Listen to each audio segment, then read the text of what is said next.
Voz do Brasil. As notícias do governo federal que movimentaram o país no dia de hoje. Boa noite. Boa noite para você que nos acompanha em todo o país. Quarta-feira, 2 de outubro de 2024. E vamos ao destaque do dia. Começa processo de repatriação de brasileiros do Líbano. A aeronave KC-30 deixou o Brasil hoje para auxiliar quem quiser retornar ao país para fugir da guerra. Líbano tem a maior comunidade de brasileiros no Oriente Médio, com 21 mil pessoas. A operação de resgate será maior que a realizada no ano passado em Gaza. Pablo Mundim. A operação, conhecida como Raízes do Cedro, é coordenada pelo Itamaraty e pelo Ministério da Defesa. Até agora, mais de 3 mil pessoas já pediram ajuda para sair do Líbano. E ainda, infraestrutura. O governo federal investe quase 170 milhões de reais para a modernização de aeroportos regionais importantes. Terminais de Sorriso, em Mato Grosso, e Imperatriz, no Maranhão, foram contemplados com obras do novo PAC para modernização e ampliação. Investimentos devem ajudar a desenvolver as duas regiões e estimular o turismo. Você vai ouvir também educação. O programa Escolas Conectadas quer garantir internet de qualidade em todas as escolas públicas de educação básica. Nós vamos saber quais as estratégias para isso na nossa entrevista do dia com Anita Stefani, diretora da Secretaria de Educação Básica do Ministério da Educação. Hoje, na apresentação da Voz do Brasil, eu, Mariana Jungmann e Luciano Seixas. E acompanhe a gente ao vivo. Acesse radiogov.ebc.com.br ou no canal Gov, na sua TV aberta. Decolou na madrugada de hoje, no Rio de Janeiro, o primeiro voo da Força Aérea Brasileira que vai fazer a repatriação de brasileiros que estão em Beirute, capital do Líbano. O avião KC-30 deve resgatar 220 pessoas, com prioridade para crianças, idosos e gestantes. O governo federal decidiu repatriar os brasileiros que pediram para deixar o país após a intensificação dos ataques de Israel ao Líbano no conflito com o grupo Hezbollah. 2 adolescentes brasileiros morreram durante os bombardeios. De acordo com o Ministério das Relações Exteriores, o Líbano conta com a maior comunidade brasileira no Oriente Médio, 21 mil pessoas, como a paranaense Ronara Kelly Rodrigues. A cabeleireira mora no país com os 4 filhos e relata momentos de tensão e medo. Estou debaixo de uma guerra, debaixo das bombas. Deixei meu salão, deixei a minha casa, deixei tudo que eu tinha. Posso tirar meus filhos daqui com vida, realmente. A gente não pode fazer nada, a gente não sabe o dia de amanhã, a gente não sabe realmente o que vai acontecer. Com a escalada no conflito, o governo brasileiro organizou uma operação de repatriação na região. O primeiro voo saiu nesta quarta-feira do Rio de Janeiro com destino a Beirute, capital do Líbano. A aeronave KC-30 da FAB deve trazer 220 brasileiros. Assim como foi feito em Gaza, também no Oriente Médio, o governo abriu uma consulta sobre repatriação aos brasileiros que vivem no Líbano. A operação, conhecida como Raízes do Cedro, é coordenada pelo Itamaraty e pelo Ministério da Defesa. Até agora, mais de 3 mil pessoas já pediram ajuda para sair do Líbano. O governo brasileiro já trabalha com um número superior à operação Voltando em Paz, que resgatou brasileiros na faixa de Gaza no ano passado. Ao todo, 1.477 passageiros foram repatriados, sendo 1.462 brasileiros, 3 bolivianos, 11 palestinos e 1 jordaniano. Também foram resgatados 53 animais domésticos. O Itamaraty publicou uma série de recomendações aos brasileiros que estão no Líbano. Basta acessar gov.br/MRE e clicar na aba Portal Consular. No site estão os números de emergência consular. Os brasileiros interessados em receber ajuda devem preencher um formulário no próprio site. Reportagem Pablo Mundim. O primeiro turno das eleições 2024 para prefeitos e vereadores está marcado para o próximo domingo, 6 de outubro. As Forças Armadas e os órgãos de segurança pública vão atuar na votação e na apuração do pleito eleitoral. E a Polícia Rodoviária Federal não poderá impedir a circulação dos eleitores nos dias de votação. Saiba mais na reportagem de Jéssica Gonçalves.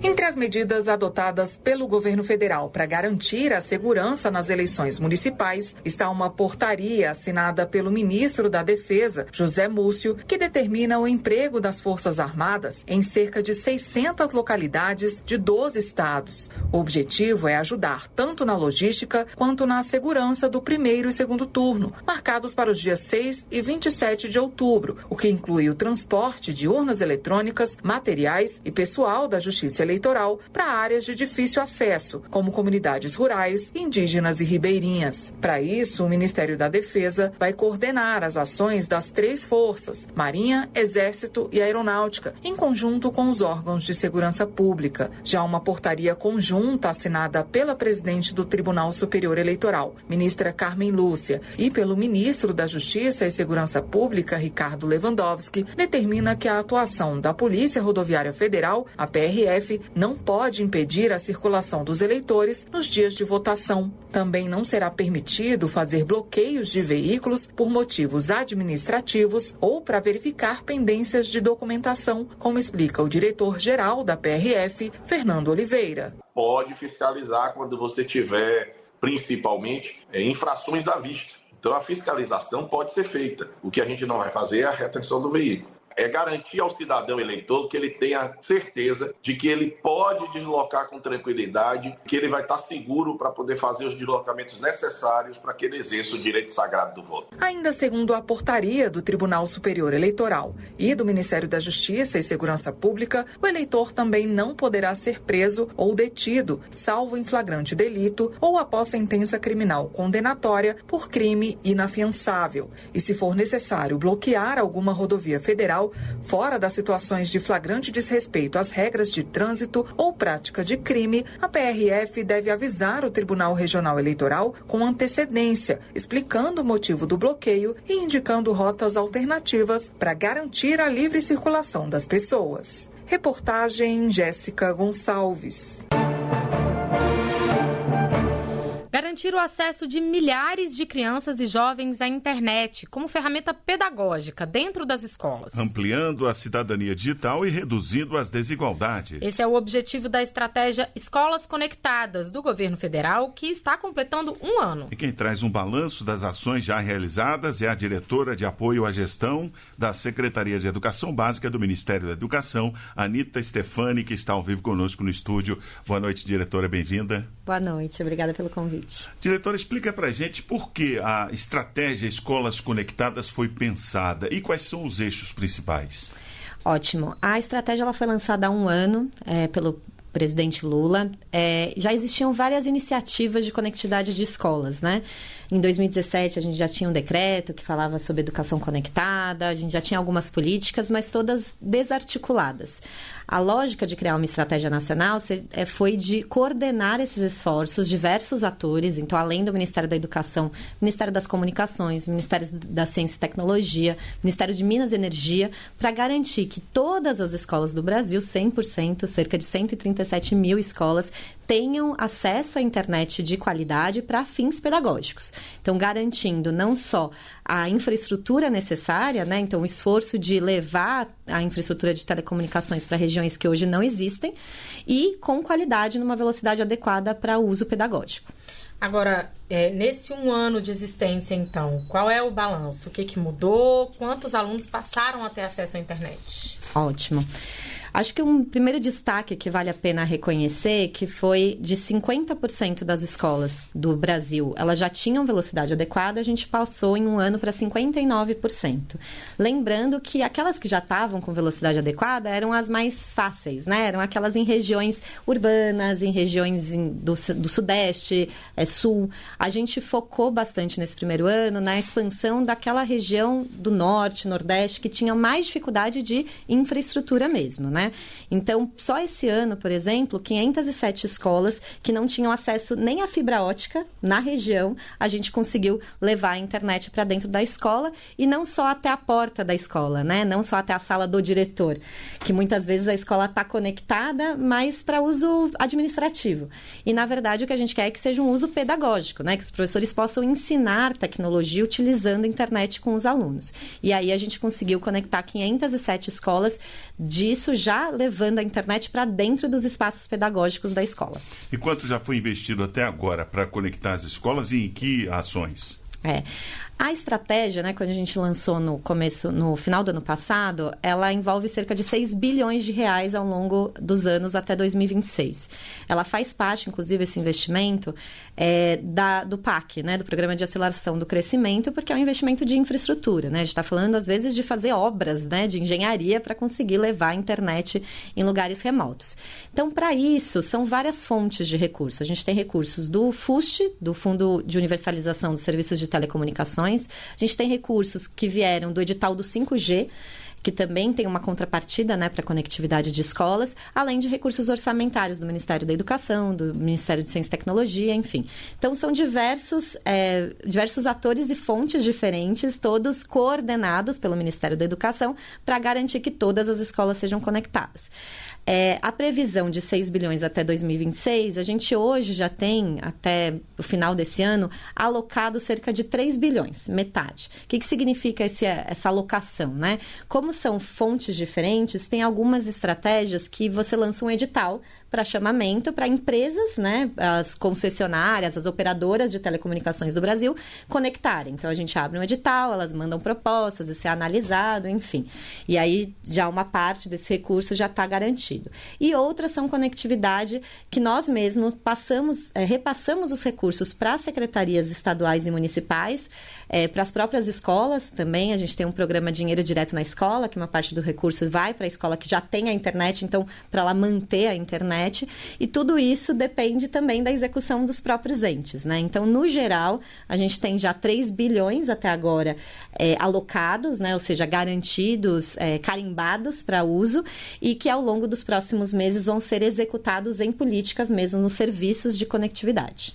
Interessante isso que a senhora falou, porque não é só sobre levar a internet, mas também garantir que a escola consiga manter a internet depois que o serviço foi oferecido para ela, né? Exatamente. A gente tem uma dificuldade que em algumas regiões a internet é cara, né? Então, ainda não é um serviço tão universalizado, com uma concorrência, né? Que às vezes você tem diversos atores ali oferecendo preços diferentes. Então, a gente precisa garantir um recurso para as escolas também para que elas entendam que hoje essa internet é parte da estrutura mesmo da escola, né?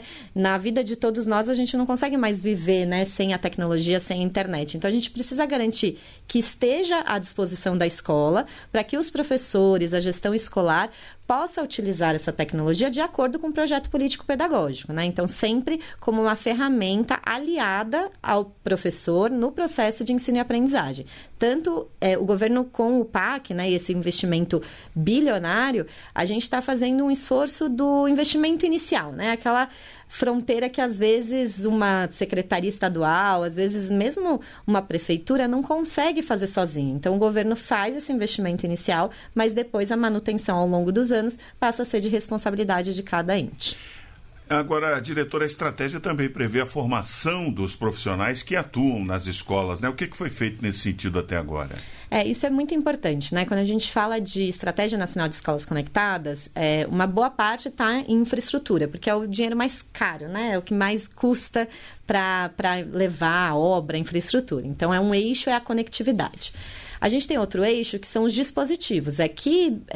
Materiais, né, computadores, notebooks, enfim, a gente precisa para que possa ser utilizada a internet nas escolas de maneira adequada, né? A gente tem sempre falado e reforçado, e o Ministério da Educação traz muito isso, que não é um uso indiscriminado, ele não é um uso pessoal da tecnologia ou da internet, ele é um uso pedagógico. E para isso precisa ter a mediação do professor nos dispositivos adequados para fins pedagógicos. E aí, o professor, ele é a peça central disso tudo. E muitos professores não têm ainda, né, um desenvolvimento, uma formação prévia de competências digitais, de saberes digitais, como a gente fala. Para isso, o Ministério da Educação lançou um referencial dos saberes digitais docentes, ou seja, quais são os temas, as competências, os conhecimentos, as habilidades que os professores da educação básica precisam ter para ensinar tanto sobre a sua própria disciplina, sobre a sua própria matéria. Então, como que eu ensino matemática usando tecnologia, como eu ensino história, né, usando tecnologia, mas ao mesmo tempo, como falar sobre tecnologia e o uso consciente e reflexivo pelos alunos. Muito bem, nós conversamos com a diretora de apoio à gestão da Secretaria de Educação Básica do Ministério da Educação, Anita Stefani. Diretora, muito obrigada pela sua entrevista à Voz do Brasil. Obrigada. Localidades onde há dificuldade ou nenhum acesso à energia por falta de recursos financeiros são chamados locais onde há pobreza energética. Hoje, o Brasil fechou um acordo com a Agência de Energia da Organização das Nações Unidas para a construção de um pacto global de combate a esse tipo de pobreza no mundo, em especial nos países africanos. A reunião aconteceu durante os eventos do Grupo de Trabalho de Transições Energéticas do G20 em Foz do Iguaçu, Paraná. O G20 reúne as 19 maiores economias do mundo, além da União Europeia e a União Africana. De acordo com o ministro de Minas e Energia, Alexandre Silveira, o Brasil quer garantir o acesso universal à energia elétrica. Uma preocupação é, por exemplo, o acesso a tecnologias limpas de cozimento dos alimentos, que muitas vezes é feito com carvão ou lenha, em locais onde há pobreza energética. Ainda segundo o ministro de Minas e Energia, o Brasil irá auxiliar os países africanos por meio da Empresa de Pesquisa Energética do Brasil a construir um projeto que tenha como referência o programa Luz para Todos. Alexandre Silveira destacou a proposta do Brasil para levar energia aos países que precisam. O financiamento dos países em desenvolvimento, em especial os países do sul global, tão prometido e reiterado pelos países desenvolvidos, que tem matrizes não só elétricas, mas que emitem absolutamente a maior parte dos gases de efeito estufa, nunca chega efetivamente, e nós vamos chegar próximo ao Acordo de Paris 2030 se a gente não fizer essa discussão. Por isso a importância desse fórum, se a gente não efetivamente cobrar, e não só cobrar do ponto de vista político, cobrar propondo mecanismos objetivos. A Agência de Classificação de Risco Moody's elevou a nota de crédito do Brasil esta semana e manteve a perspectiva positiva. A nota de crédito é um indicativo para investidores, especialmente fundos soberanos de diversos países, sobre o grau de confiança para investimento em um país. O ministro da Fazenda, Fernando Haddad, destacou medidas adotadas pelo governo brasileiro que contribuíram para a melhora da nota. E afirmou que é possível que o país recupere o chamado grau de investimento, uma espécie de selo de bom pagador, que norteia as escolhas dos investidores. O crédito voltou a crescer. Nós temos uma reforma tributária já aprovada, tem um plano de transformação ecológica que está saindo do papel. São medidas citadas no relatório que, em si, já significam a possibilidade de um crescimento estável, sobretudo com inflação controlada, porque é ele que permite você fazer um ajuste fiscal sem penalizar a população mais pobre. Mas há um trabalho a ser feito no campo da despesa e no campo da receita que pode nos permitir reequilibrar as contas, voltar a baixar a taxa de juros e conseguir o grau de investimento. Começa uma nova fase do processo de importação de produtos de outros países para o Brasil. Com a migração das operações para o Portal Único de Comércio Exterior, o processo vai ficar mais simples, ágil e econômico. O resultado deve ser produtos importados mais baratos para os brasileiros, mercado mais abastecido e empresas enfrentando menos burocracia. A mudança deve ser concluída até o final do ano que vem. O Portal Único de Comércio Exterior foi criado para simplificar as transações de importação e exportação aqui no Brasil. Entre as vantagens estão a automação de processos e a possibilidade de vários órgãos atuarem de forma simultânea, como destacou o secretário especial da Receita Federal do Brasil, Robinson Barreirinhas. Sistema muito mais moderno, que evita duplicidade de esforços, simplifica, digitaliza completamente o serviço, possibilita a fiscalização em conjunto da Receita Federal e outros órgãos anuentes, ou seja, muito mais agilidade para o comércio exterior brasileiro. Uma das inovações é que agora as compras do exterior vão ser realizadas por meio da Declaração Única de Importação no novo portal. A migração para o novo modelo de importação começou este mês para operações marítimas. Os produtos têxteis que o empresário Jefferson Espanhol, de Campo Grande, no Mato Grosso do Sul, importa da China, levam entre 45 e 65 dias para chegar de navio aqui no país. Depois, são pelo menos 7 dias para os registros e liberação da mercadoria. Mas agora, com a mudança do sistema de importação, esse tempo vai ser otimizado e revertido em lucro. Você consegue já fazer o registro da declaração de importação, ainda com o navio viajando em águas. Então, eu devo ganhar aí em torno de uma semana. Quanto mais rápido você conseguir desembaraçar uma carga, mais rápido ela chega na sua empresa e mais rápido você põe ela no mercado. No primeiro semestre de 2025, será a vez das importações via modal aéreo migrarem para o novo sistema, e no segundo semestre, das importações terrestres e daquelas realizadas sob o regime da Zona Franca de Manaus. Isso vai trazer mais facilidades e menos custos para empresas importadoras, de acordo com o vice-presidente e ministro do Desenvolvimento, Indústria, Comércio e Serviços, Geraldo Alckmin. Traremos inovações importantes para as mais de 50 mil empresas importadoras, como a licença Flex e a inspeção física de cargas coordenada entre os órgãos de fronteira, o que simplificará o processo e diminuirá custos. As informações dos produtos importados e os pagamentos estarão centralizados dentro da mesma plataforma. Outra vantagem é a redução no tempo de espera das mercadorias. Reportagem Alisson Machado. O governo federal anunciou investimentos de R$104 milhões para o Aeroporto Regional de Sorriso, em Mato Grosso. A conclusão das obras que fazem parte do novo PAC, o Programa de Aceleração do Crescimento, está prevista para o primeiro semestre de 2026. O ministro de Portos e Aeroportos, Silvio Costa Filho, participou da cerimônia que deu início às obras. Melhorias também foram feitas no aeroporto de Imperatriz, no Maranhão, onde foram empregados R$60 milhões. Em visita ao estado, o ministro Silvio Costa Filho inaugurou as obras do terminal e disse que os investimentos vão se converter em desenvolvimento para toda a região. Com investimentos na ordem de R$60 milhões.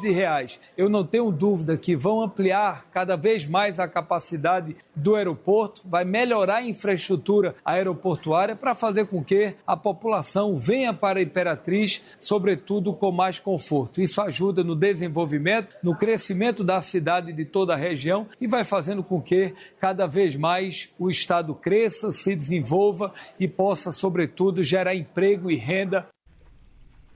Entre as entregas realizadas em Imperatriz estão a reforma e extensão do terminal de passageiros, que agora terá capacidade de receber 3 vezes mais turistas do que antes. O novo terminal será a melhor opção aos viajantes que desejarem visitar as Chapadas das Mesas, cartão postal da região.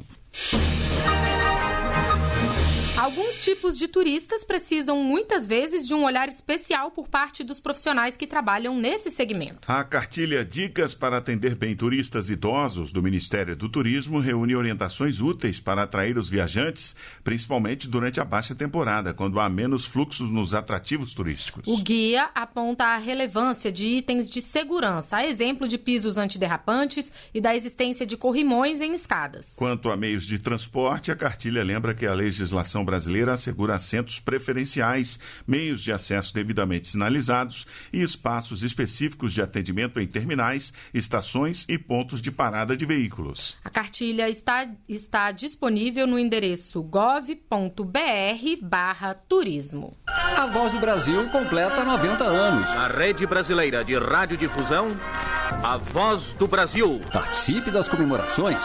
Acesse voz.gov.br/90 anos. E essas foram as notícias do governo federal. Uma realização da Secretaria de Comunicação Social da Presidência da República. Com produção da empresa Brasil de Comunicação. Fique agora com o Minuto do TCU e em seguida as notícias do Poder Judiciário e do Congresso Nacional. Boa noite. Boa noite para você e até amanhã.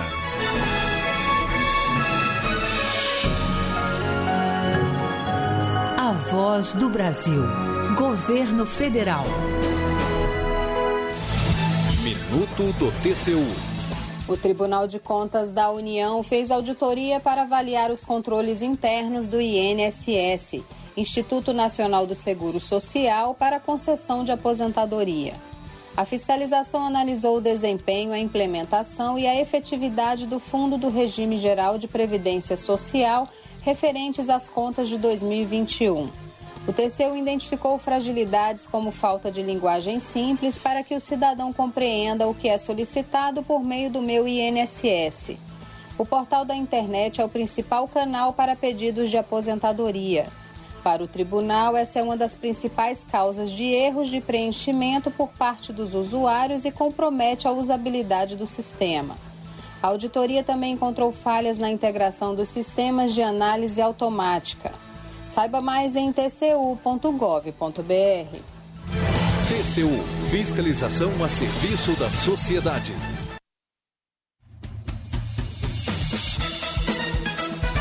Você vai ouvir agora notícias do Poder Judiciário.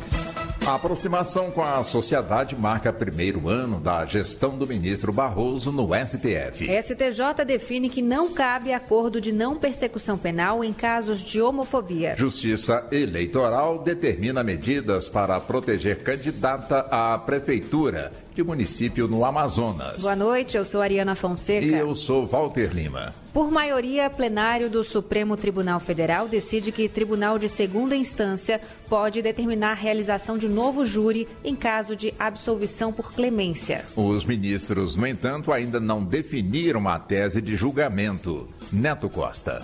A discussão é para saber se a decisão do tribunal do júri pode ser anulada por um tribunal de segunda instância. No julgamento, prevaleceu o entendimento de que o tribunal de segunda instância pode determinar a realização de novo júri caso a absolvição do réu tenha ocorrido com base em quesito genérico, aplicado por clemência, piedade ou compaixão, mesmo em suposta contrariedade às provas dos autos. O julgamento, no entanto, foi suspenso sem a definição da tese que vai orientar as decisões dos tribunais em todo o país.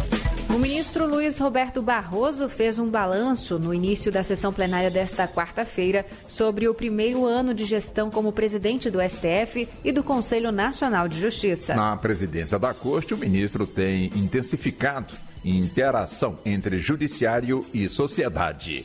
Marcela Luiza. Desde o início da gestão como presidente do STF e do CNJ, o ministro Luiz Roberto Barroso tem dado atenção à linguagem simples, ao uso estratégico da inteligência artificial no judiciário e a medidas de sustentabilidade no tribunal. Para isso, tem contado com o apoio de todo o colegiado e servidores. E eu queria, ao completar um ano de gestão, às vezes parece que passou rápido demais, às vezes parece uma eternidade, queria agradecer de coração a imensa colaboração de todos os colegas para que nós pudéssemos avançar essas agendas e ter essa convivência harmoniosa e produtiva que temos tido ao longo desses 12 meses. Entre os julgamentos ocorridos no primeiro ano de gestão do presidente do STF estão as decisões que determinaram ações para a melhoria do sistema prisional e a redução do desmatamento e o combate às queimadas florestais. O ministro Barroso segue como presidente do STF e do CNJ no biênio 2023 e 2025. Não cabe acordo de não persecução penal em casos de homofobia. Essa conclusão é do STJ. Fátima Uchoa. O ANPP, Acordo de Não Persecução Penal, é oferecido pelo Ministério Público ao acusado para evitar o processo penal em troca do cumprimento de algumas exigências. A Justiça de Goiás negou a homologação do ANPP a uma mulher acusada de proferir ofensas homofóbicas contra 2 homens que se abraçavam em público. No STJ, a 5ª turma negou provimento ao recurso do Ministério Público, considerando que a conduta homofóbica tem tratamento legal equivalente ao do crime de racismo, para o qual esse acordo é inaplicável. A relatoria foi do ministro Reinaldo Soares da Fonseca.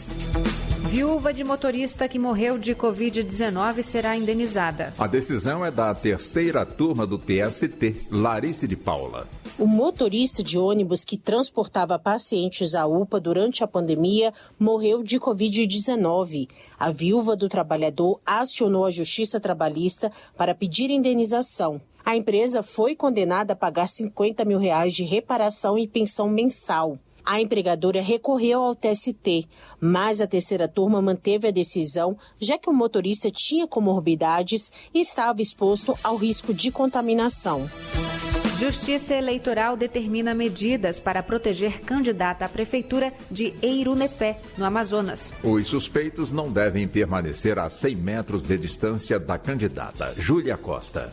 A denúncia recebida pelo Ministério Público Eleitoral apontou que a candidata tem sofrido perseguições e intimidações durante a campanha eleitoral deste ano. Pessoas supostamente subordinadas ao atual prefeito têm perseguido a candidata em diversos pontos da cidade e gravado qualquer cidadão que se aproxima dela. Você acompanha outras notícias do Poder Judiciário em 104,7 FM para o Distrito Federal e em torno. Ou pelo canal 1.3 da TV aberta em Brasília. Ouça também pelo TuneIn de qualquer lugar do mundo. E baixe agora o TV Justiça Mais, disponível na loja de aplicativos do seu celular. Uma boa noite. E até amanhã. Notícias do Poder Judiciário, uma produção da Rádio Justiça, Supremo Tribunal Federal.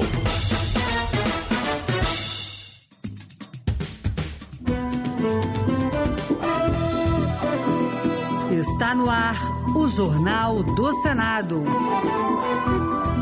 Eu sou Ricardo Nacaoca e estes são os destaques de hoje do Jornal do Senado que começa agora. Senadores querem que o governo tome medidas para evitar que a população acumule dívidas com apostas online. Projeto que está na CAI permite que profissionais que prestarem serviços nas defensorias públicas poderão abater dívidas do FIES. Aviador paulista terá seu nome inscrito no livro de Heróis da Pátria.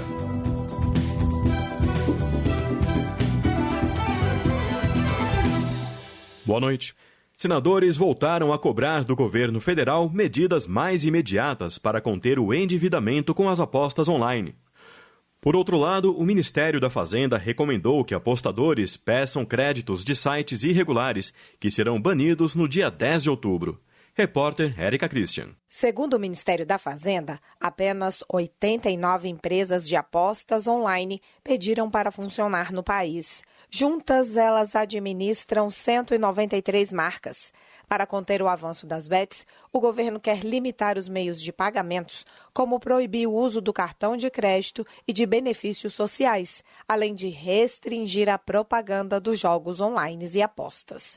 O líder da oposição, senador Marcos Rogério do PL de Rondônia, avalia que cabe ao governo adotar medidas urgentes para frear o endividamento dos apostadores. É preciso que o governo assuma a sua responsabilidade, que ele agora apresente medidas para conter a desgraça que essa pauta está causando no Brasil. Controle dos meios de acesso, uso do cartão e outras medidas mais são necessárias.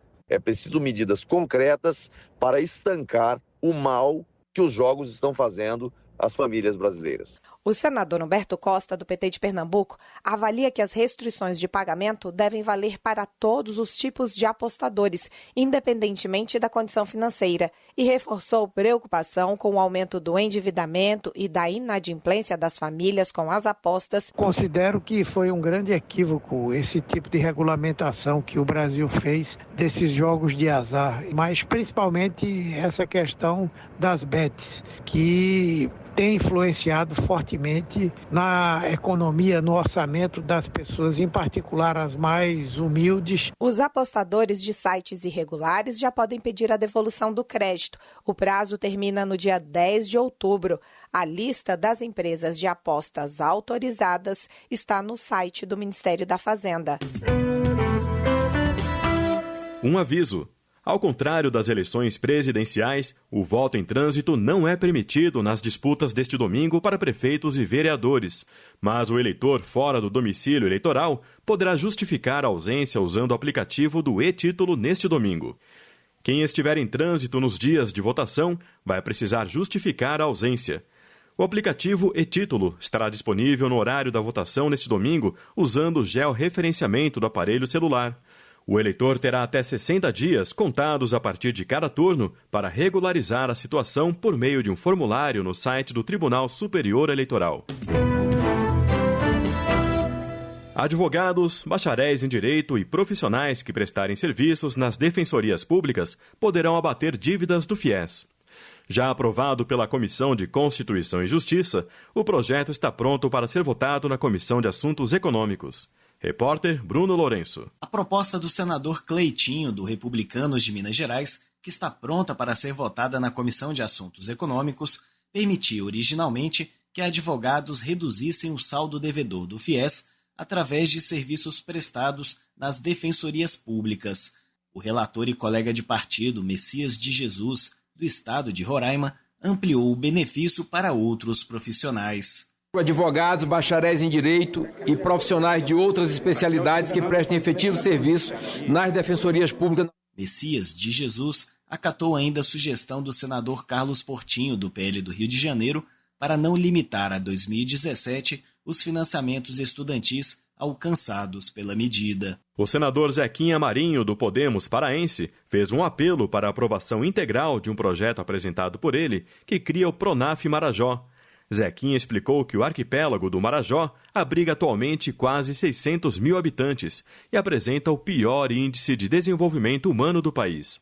O senador citou particularmente o deputado Augusto Púpio, do MDB do estado do Amapá, que retirou um trecho importante do projeto. O parlamentar paraense salientou que seu colega na Câmara desconhece a aplicação do Programa Nacional de Fortalecimento da Agricultura Familiar, que já dispõe de linhas de crédito e incentivos específicos para as regiões mais pobres do país, como o semiárido nordestino. Interessante que a região do semiárido nordestino, citada pelo relator, pelo deputado Púpio, já possui uma linha especial do Pronaf, chamado Pronaf do semiárido. E aqui o deputado diz que o semiárido não tem ainda uma linha como essa. Está muito desinformado, precisa ler um pouco mais, precisa entender um pouco mais, precisa viver um pouco mais. Já está na Comissão Mista de Orçamento do Congresso Nacional a medida provisória com crédito extraordinário para bancar despesas decorrentes das inundações que atingiram o Rio Grande do Sul no primeiro semestre. O presidente da Comissão Temporária do Senado, que acompanha as ações de enfrentamento à calamidade pública no estado gaúcho, alertou para a volta da chuva. Repórter Alexandre Campos. Já está na Comissão Mista de Orçamento a medida provisória que abre crédito extraordinário no valor de pouco mais de 1.659 bilhões de reais para bancar despesas urgentes relacionadas às fortes chuvas que atingiram o Rio Grande do Sul no primeiro semestre deste ano. Parte dos recursos será destinada à instalação de famílias assentadas e ainda transferida para a concessionária que administra o aeroporto Salgado Filho em Porto Alegre. O presidente da comissão temporária que acompanha a situação do Rio Grande do Sul, senador Paulo Paim, do PT Gaúcho, afirmou que a reconstrução do estado será um processo longo e complexo e destacou que voltou a chover na região. As chuvas voltaram a atingir o nosso estado e, por isso, precisamos pensar estratégias e planejamentos, incluindo a reformulação das áreas essenciais, como a habitação, colégios, hospitais, fundações, recuperar as estradas, porque como é que uma ambulância vai passar, por exemplo? Depois de analisada pela Comissão Mista de Orçamento, a medida provisória será votada pelos plenários da Câmara dos Deputados e do Senado Federal. O Senado aprovou a inscrição do aviador paulista João de Barros no livro de Heróis e Heroínas da Pátria. Ele foi o primeiro a atravessar o Atlântico Sul em um hidroavião. A viagem, que começou na Itália e terminou em São Paulo, demorou 6 meses. Repórter Marcela Cunha. O Senado aprovou a inscrição do aviador João Ribeiro de Barros no livro dos Heróis e Heroínas da Pátria. Agora o projeto será analisado pela Câmara dos Deputados. João de Barros nasceu no município paulista de Jaú em 1900 e é considerado o primeiro americano a atravessar o Atlântico Sul em um voo tripulado. No hidroavião batizado de Jaú, com H, saiu com outros 3 aeronautas de Gênova, na Itália, em 18 de outubro de 1926 e pousou em Santo Amaro, São Paulo, em abril de 1927. Para o senador Hamilton Mourão, do Republicanos do Rio Grande do Sul, o feito demonstra grande coragem e pioneirismo e é fonte de inspiração. Esse feito monumental transcendeu os meros marcos técnicos e científicos. Eu lembro que hoje a nossa aviação voa com piloto automático, GPS e toda a parafernália de que lhe dá uma consciência situacional ao piloto extraordinária. O João Ribeiro de Barros transpôs o Atlântico com uma mera bússola. Completando essa travessia épica, o João Ribeiro de Barros não somente uniu 2 continentes de maneira inédita, mas também inspirou gerações futuras a perseguirem seus sonhos com grande ousadia. João Ribeiro de Barros fez Direito na Faculdade do Largo de São Francisco, a atual Universidade de São Paulo, em 1917, mas abandonou o curso para se dedicar ao estudo em mecânica de aviões nos Estados Unidos. Iniciou a carreira de piloto na França, onde obteve seu brevet internacional. Vendeu sua herança para os irmãos para conseguir comprar uma aeronave usada, que após diversas reformas ganhou o nome de Jaú em homenagem à sua cidade natal.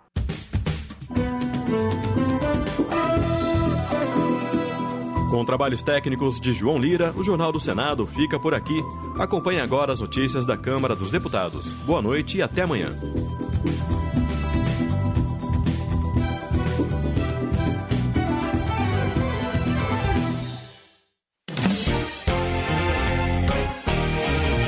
Jornal Câmara dos Deputados. Projeto Óculos Falantes leva inclusão a pessoas com deficiência visual. Avança a proposta que inclui empresas de reciclagem no Simples Nacional. Comissão aprova licença de 5 dias para acompanhante de mãe solo.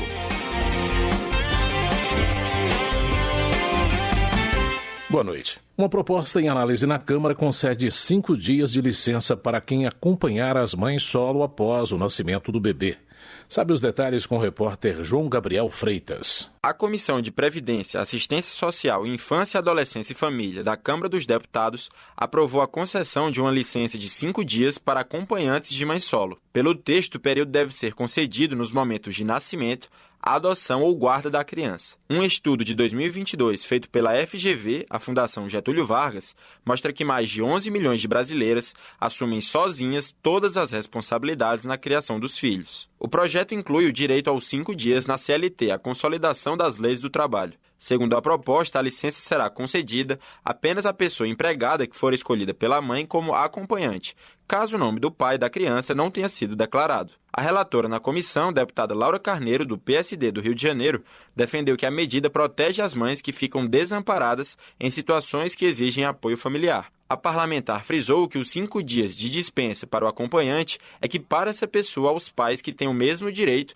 por meio da licença paternidade. Determina que aquela pessoa que a acompanhar terá o mesmo tempo que a licença paternidade, portanto, os 5 dias. Proteger a mãe solo, dar a essa mãe solo as garantias de que ela vai ter um ombro amigo, seja ele masculino ou feminino, na primeira semana de criação da sua filha ou do seu filho. A proposta, que concede uma licença de 5 dias para acompanhantes de mãe solo, será analisada em seguida pela Comissão de Trabalho. Da Rádio Câmara de Brasília, João Gabriel Freitas. Previdência. Projeto de José Priante, do MDB do Pará, garante que segurados e pleiteantes de serviços sociais que moram em municípios sem agências da Previdência Social sejam atendidos por meio remoto. Para José Priante, é inaceitável que alguns segurados tenham que se deslocar mais de 100 quilômetros para solicitar ou fazer qualquer alteração no benefício. Consumidor. Lebrão do União de Rondônia protocolou projeto que proíbe o uso de sistemas automatizados para ligações em massa e repetitivas nos serviços de televendas, centrais de relacionamento telefônico e operadoras de telemarketing. Lebrão argumenta que os telefonemas ostensivos incomodam as pessoas e representam um desrespeito ao direito do consumidor. O texto sugere a substituição do sistema automático por operadores humanos, que ficarão responsáveis pela exclusão do número que rejeitar os serviços, evitando novas chamadas. Marcos Soares, do União do Rio de Janeiro, apresentou um projeto que obriga os órgãos públicos a oferecer, além do atendimento presencial, canais de contato como telefone, e-mail e WhatsApp para a comunicação com a população. Marcos Soares frisa a importância de facilitar o fluxo de informações entre os cidadãos e a administração pública. Com a proposta, o deputado acredita que será possível melhorar tanto a transparência quanto a qualidade dos serviços prestados à população.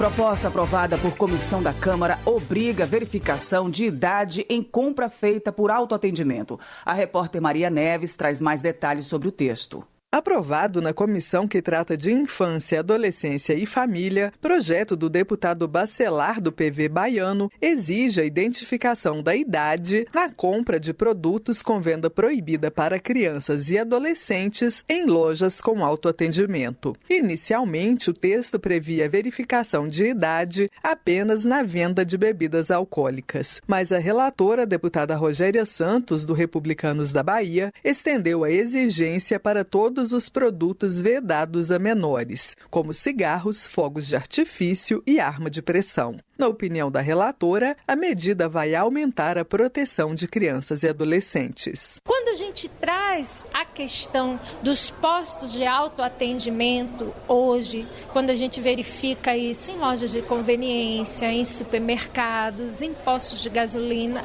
não há como de costume o atendente daquela loja fazendo aquela transação comercial, mas a criança, o adolescente, o jovem está ali efetuando aquela compra. Se a gente não busca aí um meio de proteger essa criança e esse adolescente, a facilidade de que ela seja um consumidor de bebidas, cigarros, ou quando a gente traz essa proteção, a gente está fazendo um gol de placa. Ao justificar o projeto, o autor, deputado Bacelar, também argumentou que a proibição da venda de bebidas alcoólicas a crianças e adolescentes vem sendo frequentemente burlada em sistemas de autoatendimento. Para evitar a venda de produtos proibidos a menores, o texto traz a exigência de que haja um atendente no estabelecimento comercial para verificar a idade do comprador. A proposta ainda precisa ser analisada pelas comissões de Defesa do Consumidor e de Constituição e Justiça. Da Rádio Câmara de Brasília, Maria Neves.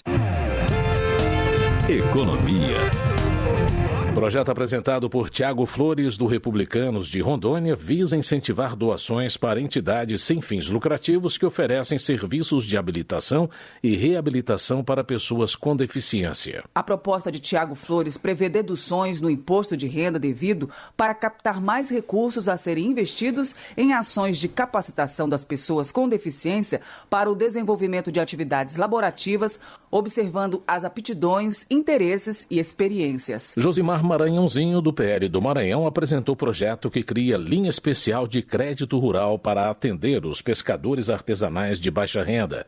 O deputado argumenta que a atividade pesqueira é fundamental para a segurança alimentar de muitas comunidades. Josimar Maranhãozinho explica que a linha de crédito prevista no projeto oferece condições diferenciadas para que os pescadores artesanais possam investir em equipamentos e infraestrutura sem comprometer a estabilidade financeira. Juninho do Pneu, do União do Rio de Janeiro, é autor de projeto que garante a distribuição gratuita de água potável em eventos, shows e festivais.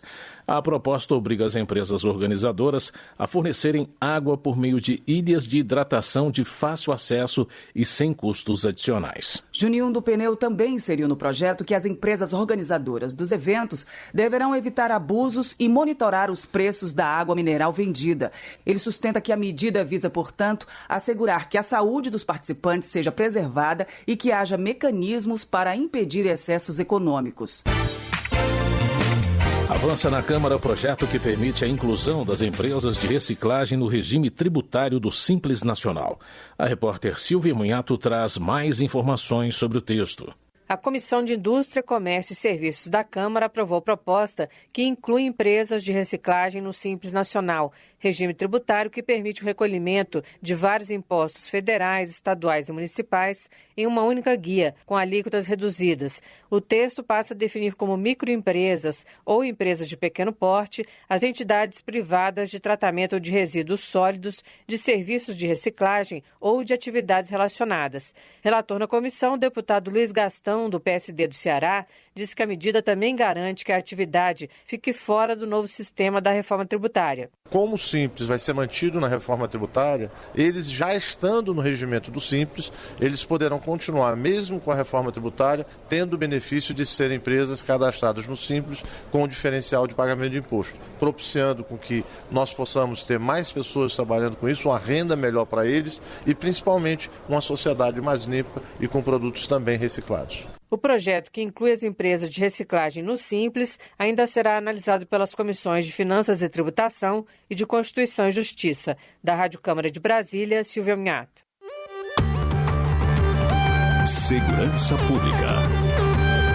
Marcelo Álvaro Antônio, do PL Mineiro, alerta para o uso criminoso das novas tecnologias, especialmente na criação de vídeos deepfake pornográficos. O deputado menciona o aumento alarmante desse tipo de conteúdo que afeta mulheres, homens e até adolescentes, causando danos graves às vítimas. Marcelo Álvaro Antônio defende a aprovação de projeto de lei que tipifica os crimes de deepfake pornográfico e de criação, divulgação e comercialização de imagem de nudez ou de cunho sexual não autorizada, gerada por softwares e inteligência artificial. Jacobo, do PL do Paraná, também apoia o projeto que criminaliza os chamados revenge porns e sextorção, práticas relacionadas à extorsão e humilhação de cunho sexual. Segundo o deputado, o avanço tecnológico contribuiu para o aumento desses crimes. O projeto estabelece que a pena para quem divulgar imagens íntimas não autorizadas ou extorquir vítimas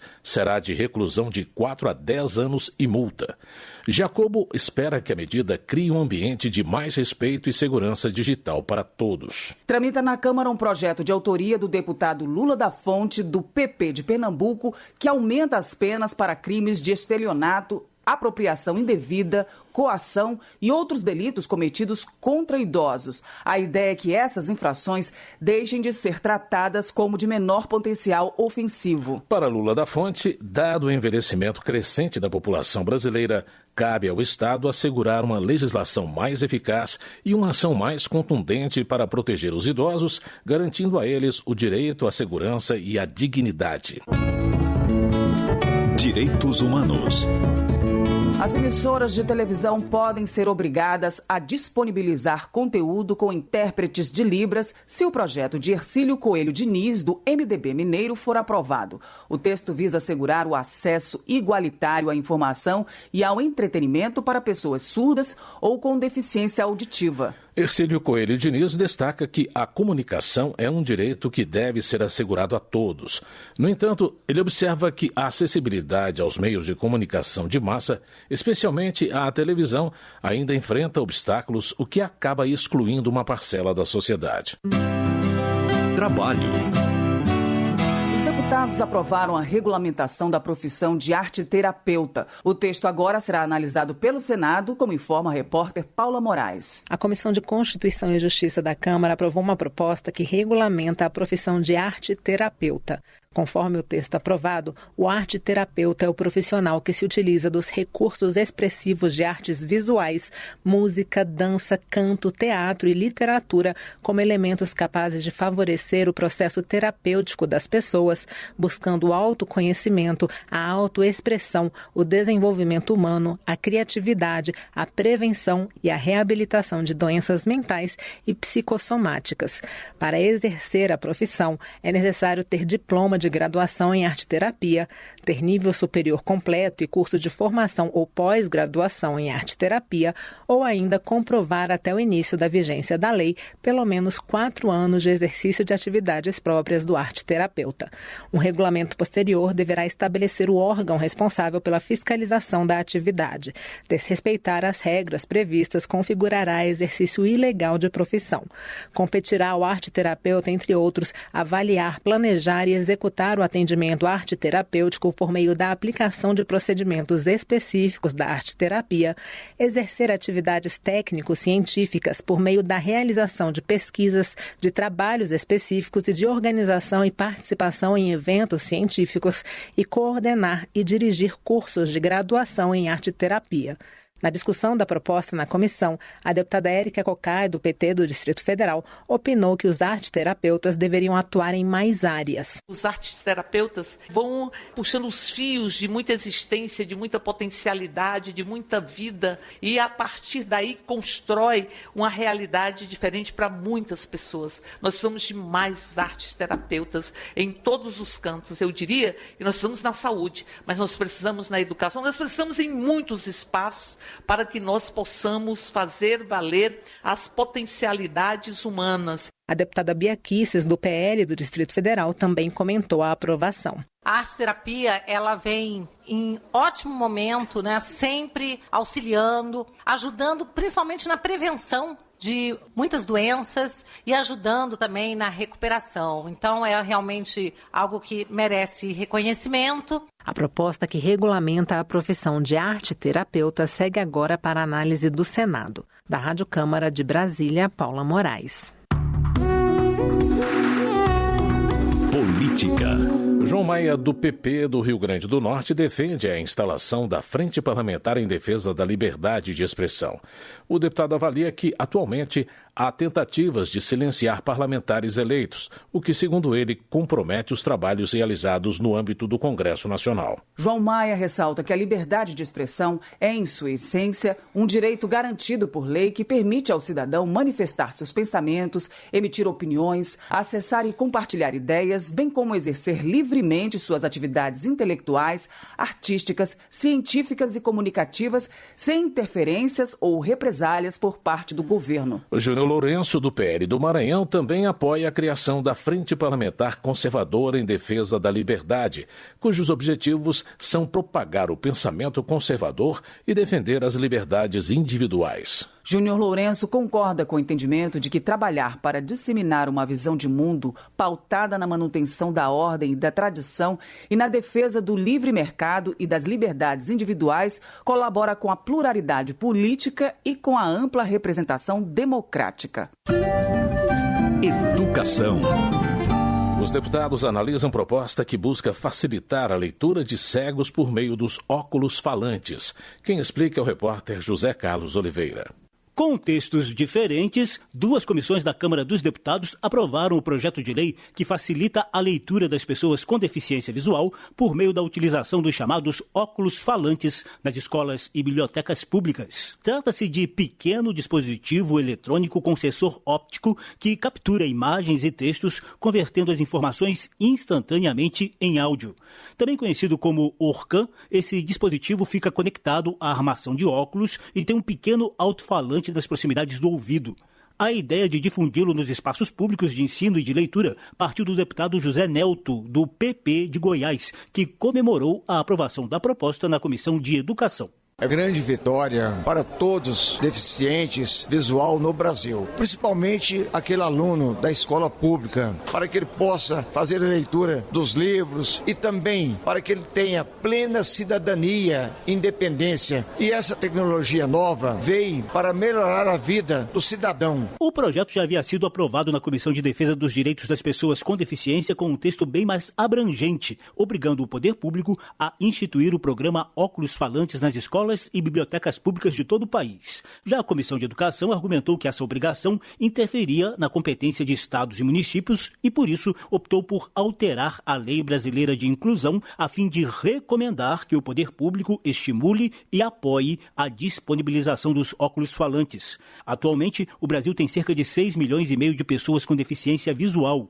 Segundo o IBGE, o percentual de cegos e de pessoas de baixa visão não alfabetizados ou que não sabem ler é expressivamente maior do que o da média da população brasileira em geral. A produção da Rádio e da TV Câmara ouviu usuários e especialistas sobre o tema na Biblioteca Dorina Nowell, a única instituição do Distrito Federal com acervo voltado exclusivamente para pessoas com deficiência visual. A analista de políticas públicas, Catilene Brito, é entusiasta da difusão dos óculos falantes em outras bibliotecas Brasil afora. Com o óculos falante, eu vou ter essa possibilidade. A gente poder escolher e não que escolham para a gente o que a gente vai ler. Para quem tem baixa visão, a leitura inclusive inclusiva é muito escassa. A medida é aguardada por diferentes gerações, como a de Ana Clara de Lima, que há apenas 10 anos de idade e com amaurose congênita, uma doença degenerativa da retina. Acho que seria legal, porque tem muitos livros que são muito grandes e não tem como serem feitos em braille. Tô com 7 livros para ler. O que tem a gente vai aproveitando e eu gosto muito de ler. Noemi Rocha, de 63 anos, perdeu a visão na década de 90 e defende a expansão das tecnologias assistivas nos espaços públicos. Minha vida era ler. A literatura veio comigo da minha infância. E aí eu fiquei, assim, desesperada. E aí as tecnologias foram chegando, os computadores adaptados para nós, o telefone, os audiobooks, tem roda de leitura, podcast. E cada dia eles evoluem mais. É um salto de qualidade muito grande. O cego de 90 para o cego hoje de 2024. Os óculos falantes também são opção para os cegos que ainda não dominam a complexidade da linguagem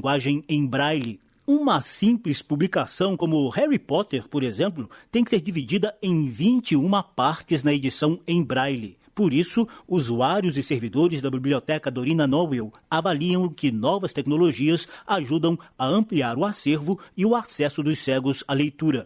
A proposta que estimula o uso de óculos falantes nas escolas e bibliotecas públicas ainda vai passar pela análise das comissões de Finanças e Tributação e de Constituição e Justiça. Da Rádio Câmara de Brasília, José Carlos Oliveira. Termina aqui o Jornal Câmara dos Deputados, com trabalhos técnicos de Everson Urani e apresentação de José Carlos Andrade e Val Monteiro. Boa noite. Uma ótima noite. A Voz do Brasil volta amanhã. Você ouviu A Voz do Brasil. Boa noite.